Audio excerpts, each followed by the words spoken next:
Primeira carta de Paulo aos Tessalonicenses.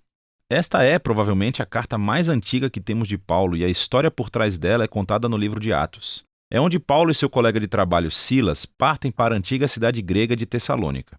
E depois de apenas um mês contando às pessoas as boas novas sobre Jesus, um grande número de judeus e gregos decidem seguir a Jesus e criam a primeira comunidade cristã nessa cidade. Mas havia problemas à vista. O anúncio que Paulo fez, que o Jesus ressuscitado é o verdadeiro Senhor do mundo, causou muitas suspeitas. Assim, os cristãos em Tessalônica acabaram sendo acusados de desafiar César, o imperador romano, quando disseram que havia um outro rei, Jesus. E isso levou a uma perseguição tão intensa que Paulo e Silas tiveram que fugir da cidade. Isso foi doloroso para eles, porque eles amavam muito as pessoas de lá. Assim, essa carta foi a tentativa de Paulo se reconectar com os cristãos em Tessalônica depois de ter recebido um relato de Timóteo de que eles estavam muito bem e que, apesar da perseguição intensa, eles estavam crescendo. E ele criou a carta com dois movimentos principais. Primeiro, é uma celebração da fidelidade dos cristãos a Jesus. E então ele os desafia a continuar crescendo como seguidores de Jesus. Esses dois movimentos são cercados por 3 orações. A carta começa com uma oração de agradecimento. Os dois movimentos são ligados por uma oração de transição e tudo é concluído com uma oração final. É uma estrutura muito bonita. Paulo começa agradecendo e celebrando a fé dos tessalonicenses, o seu amor pelos outros e a sua esperança em Jesus apesar da perseguição. E ele continua, ele reconta a história da conversão deles, como costumavam ser politeístas e viviam em uma cultura onde tudo era permeado por instituições e práticas que honravam os deuses gregos e romanos. Paulo fala sobre como eles se afastaram desses ídolos para servir ao Deus vivo e verdadeiro, e que agora estão aguardando a vinda do Filho de Deus do céu. E, numa cidade como Tessalônica, a decisão de fidelidade ao Deus Criador de Israel e ao Rei Jesus tem um custo: isolamento dos seus vizinhos e hostilidade da sua família. Mas para os tessalonicenses, o irresistível amor de Jesus que morreu por eles e a esperança que eles têm no seu retorno faz tudo valer a pena. Paulo então reconta a história da sua missão em Tessalônica e das amizades queridas que ele formou com o povo. Ele usa metáforas muito íntimas. Eles o tratavam como seu filho e ele se sente como sendo seus pais.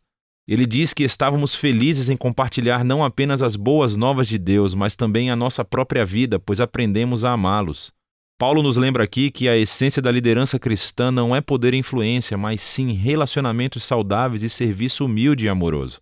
Ele lembra que nunca lhes pediu dinheiro e que simplesmente veio para amá-los e servi-los em nome de Jesus. E assim, Paulo continua refletindo sobre a perseguição que eles têm em comum.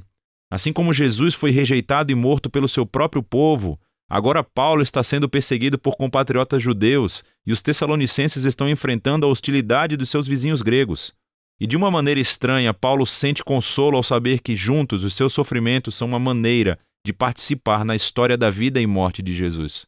Paulo então fala sobre a angústia que sentiu quando ouviu falar das dificuldades que os tessalonicenses tiveram depois que ele e Silas fugiram. Por isso enviou Timóteo para apoiá-los e ver como eles estavam. E para sua alegria, Timóteo descobriu que eles estavam bem.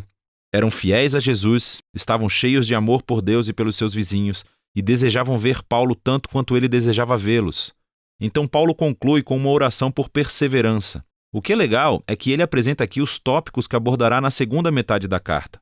Ele ora para que Deus aumente a sua capacidade de amar, que fortaleça o seu compromisso com a santidade, enquanto eles focam a sua esperança no retorno do Rei Jesus. Então ele abre o segundo movimento da carta, desafiando-os a uma vida que seja consistente com os ensinamentos de Jesus. Isso significa, antes de tudo, um compromisso sério com a santidade e a pureza sexual. Em contraste com a cultura promíscua e sexualmente destrutiva ao seu redor, eles devem seguir o ensinamento de Jesus sobre experimentar a beleza e o poder do sexo dentro do refúgio de um relacionamento comprometido com a aliança do casamento. Deus leva a sério a promiscuidade sexual, diz Paulo, porque isso desonra e destrói as pessoas e a sua dignidade. Seguir Jesus também significa um compromisso de amar e servir os outros. Paulo instrui que os cristãos devem ser conhecidos na cidade como pessoas confiáveis e trabalhadoras, não apenas para ganhar dinheiro, mas para que possam ter recursos para se sustentar e compartilhar generosamente com as pessoas necessitadas. Depois disso, Paulo aborda várias questões que os tessalonicenses levantaram sobre a esperança futura do retorno de Jesus. E alguns cristãos na igreja tinham morrido recentemente, provavelmente como mártires, e os seus amigos e familiares se perguntavam sobre o destino deles quando Jesus voltar. Assim, Paulo deixa claro que, apesar da sua dor e perda, nem mesmo a morte pode separar os cristãos do amor de Jesus. Quando ele retornar como rei, chamará os vivos e os mortos para si mesmo. E Paulo usa uma imagem muito legal aqui. Ele usa uma linguagem que normalmente descreveria como uma cidade sujeita a César enviaria uma delegação para receber ou acolher sua chegada. Paulo então aplica essa imagem à chegada do rei Jesus. Ele também será saudado por uma delegação do seu povo que irá ao encontro do Senhor no ar, quando o receberem e o escoltarem de volta a este mundo, onde estabelecerá o seu reino de justiça e paz. Paulo então quer que os tessalonicenses vejam como essa esperança deve motivar a fidelidade de Jesus. E ele zomba da propaganda romana de que é César quem traz paz e segurança. Naturalmente, a paz de Roma veio através da violência, escravizando seus inimigos e por meio de ocupação militar. Paulo adverte que Jesus retornará como um rei um dia e enfrentará esse tipo de injustiça. Os seguidores de Jesus devem viver no presente como se esse dia futuro já estivesse aqui. Apesar da opressão que o mal humano traz, eles devem permanecer sóbrios e despertos naquilo que a luz do reino de Deus eleva tanto aqui na terra como no céu. Paulo encerra todas essas exortações como começou, com uma oração esperançosa de que Deus permearia as suas vidas com sua santidade, que ele os separaria para serem completamente devotados e inocentados até o retorno do Rei Jesus.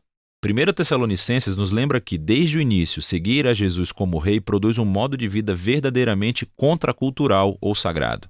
E isso às vezes gera suspeitas e conflitos entre nossos vizinhos. Mas a resposta dos seguidores de Jesus a tal hostilidade deve ser sempre o amor encontrando oposição com a graça e generosidade. E esse modo de vida é motivado pela esperança do reino de Jesus vindouro, que já começou através da sua ressurreição dentre os mortos. Santidade, amor e esperança futura. É disso que se trata 1 Tessalonicenses.